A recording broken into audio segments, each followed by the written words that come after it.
Bienvenue dans notre podcast du jour, Pensons bien-être. Bonjour. Aujourd'hui, on va se pencher sur un sujet assez préoccupant qui ressort des documents qu'on a consultés, l'épuisement professionnel, surtout chez les soignants en milieu hospitalier. On parle bien d'un épuisement total, physique, mental, émotionnel. Et il y a un chiffre qui marque, environ 1 médecin sur 5 serait touché. C'est énorme. Ça pose question sur l'état du système. Bon, alors, décortiquons un peu ça. Oui, alors, ce qui est important de comprendre d'abord, je pense, c'est pourquoi l'hôpital est un terrain si fertile pour cet épuisement. Les sources, elles insistent bien sur une accumulation de facteurs. La pression constante, bien sûr, mais aussi cette confrontation permanente à la détresse, la maladie, la mort parfois. La charge émotionnelle, elle est intrinsèquement très lourde dans ce métier. Oui, effectivement. Et les documents qu'on a lus, ils détaillent bien ces causes multiples qui s'ajoutent les unes aux autres. Il y a la fatigue physique pure, souvent liée aux gardes qui s'enchaînent, les horaires compliqués. Et puis, il y a cette charge émotionnelle dont vous parliez, qui pèse énormément au jour le jour. Tout à fait. Mais ce qui ressort aussi beaucoup des lectures et qui semble vraiment aggraver les choses, c'est cette pression administrative qui n'arrête pas de grandir. On sent ce sentiment d'être un peu détourné de sa mission première, le soin aux patients, quoi, pour faire de la paperasse.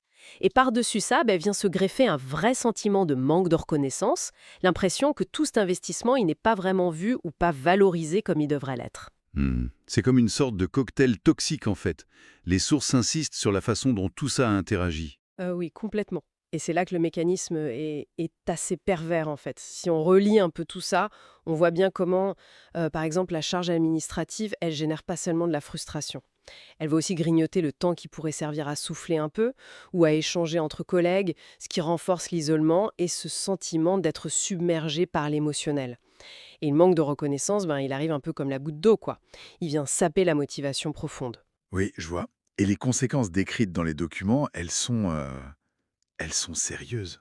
On parle de troubles du sommeil qui s'installent, d'une perte de motivation qui peut même aller jusqu'à plus trouver de sens à ce qu'on fait, des problèmes de concentration. Et ce qui m'inquiète particulièrement là-dedans, c'est l'impact direct que ça a sur les patients, forcément. Exactement. Et ça, c'est un point vraiment crucial que les documents soulignent bien, au-delà de la souffrance du soignant lui-même. Sa baisse de vigilance ou parfois un certain détachement émotionnel, qui peut être une défense, ça peut très concrètement affecter la qualité des soins. Et même la sécurité. Et les faits ne s'arrêtent pas là. Quand un soignant est épuisé, c'est toute l'équipe qui est fragilisée. Ça reporte la charge sur les autres, ça peut créer des tensions.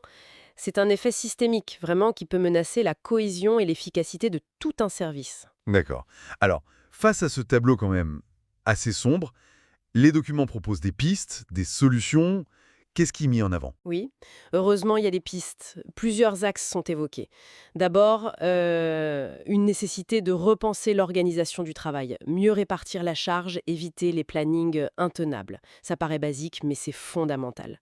Ensuite, et c'est un point qui revient très souvent, c'est d'offrir un soutien psychologique qui soit structuré, qui soit accessible facilement et surtout déstigmatisé. Ce n'est pas une baguette magique, mais c'est une aide indispensable. On parle aussi de choses très concrètes, comme les pauses, le droit à la déconnexion, ce genre de choses.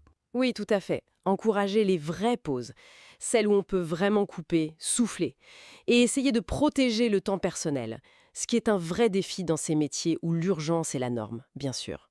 La formation à la gestion du stress est aussi mentionnée, comme un outil, une ressource pour aider les soignants à mieux naviguer dans cet environnement très exigeant. Et cette fameuse reconnaissance dont on parlait, est-ce que les sources donnent des pistes sur comment la renforcer concrètement? Parce que ça semble clé. C'est probablement le levier le plus puissant, oui, mais c'est aussi, d'après ce qui ressort, le plus complexe à actionner réellement. Parce qu'au-delà des simples mots, la reconnaissance, ça passe par quoi?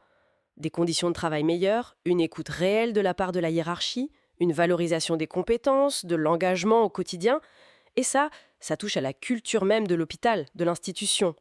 Mettre en place un soutien psy, réorganiser les plannings, ça demande des moyens, une volonté politique au sein de l'établissement, c'est sûr, mais changer la culture pour une meilleure reconnaissance, c'est un travail de plus longue haleine. Donc, si on essaye de synthétiser ce qui ressort de tout ça, euh, l'idée centrale, c'est que prendre soin de ceux qui nous soignent, ce n'est pas juste une question de gentillesse ou de bien-être individuel. C'est une condition absolument nécessaire pour garantir des soins de qualité et sûrs pour tout le monde. C'est ça. C'est exactement ça. Et peut-être pour ouvrir un peu la réflexion, au-delà de ce qu'on lit dans les documents, on peut se poser la question, dans quelle mesure est-ce que la considération, ou parfois le manque de considération de la société tout entière pour ces métiers essentiels, dans quelle mesure est-ce que ça pèse sur le moral des soignants, sur leurs conditions de travail, ce sentiment de manque de reconnaissance qu'ils expriment si fort, ne serait-il pas aussi, en partie, le symptôme d'un besoin plus général de revaloriser collectivement ces professions ? C'est une piste de réflexion, je crois, sur notre responsabilité à tous, finalement.